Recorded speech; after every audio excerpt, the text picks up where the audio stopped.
ठरलं तर मग या मालिकेमध्ये दिवसेंदिवस नवनवीन वळण येत आहे. या मालिकेतील साक्षी शिकरे म्हणजेच केतकी पालव या अभिनेत्रीची आता एक्झिट झालेली आहे. आपण गेलेल्या भागांमध्ये पाहिलेलं होतं की केतकी पालव म्हणजे साक्षी शिकरे ही तिच्या चेहऱ्यापासून आता त्रस्त झालेली होती.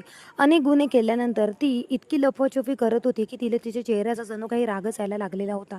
त्यामुळे तिने तिच्या चेहऱ्याची प्लास्टिक सर्जरी करायचे ठरवलेले आहे. तेवढ्यातच आपण हेही पाहतो की आता खरी तन्वी म्हणजे सायली ही आहे हे तिच्या लक्षात आलेले आहे.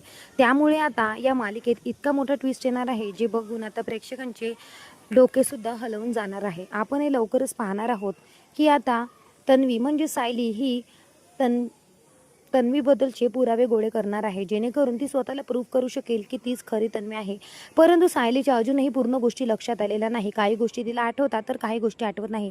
यातच आता लवकरच साक्षी शिकरे म्हणजेच केतकी पालव नसून तर या ठिकाणी एक नवीन अभिनेत्री आपल्याला बघायला मिळणार आहे. आता ही अभिनेत्री नेमकी कोण असणार हे बघणे रोचक असणार आहे.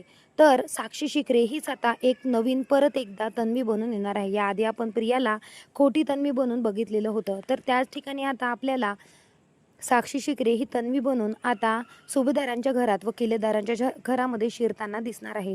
ती इतके खरे प्रूफ आणणार आहे की तिच्यावर सगळ्यांनाच विश्वास बसणार. परंतु सायली आणि त्याचसोबत अर्जुनला हे नक्की माहीत असणार की ती खरी तन्वी नाही आहे. त्यामुळे आता सायली हीच तरी खरी तन्वी आहे हे ते दोघंही कसं प्रूफ करणार हे सुद्धा बघणे महत्त्वाचे असणार आहे.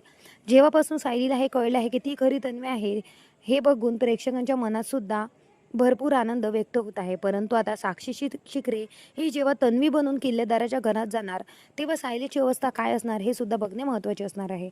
तर तुम्ही सुद्धा ह्या महत्त्वाच्या ट्रॅकसाठी किती उत्सुक आहात आम्हाला कमेंट करून नक्की सांगा. भेटूया बरं. धन्यवाद.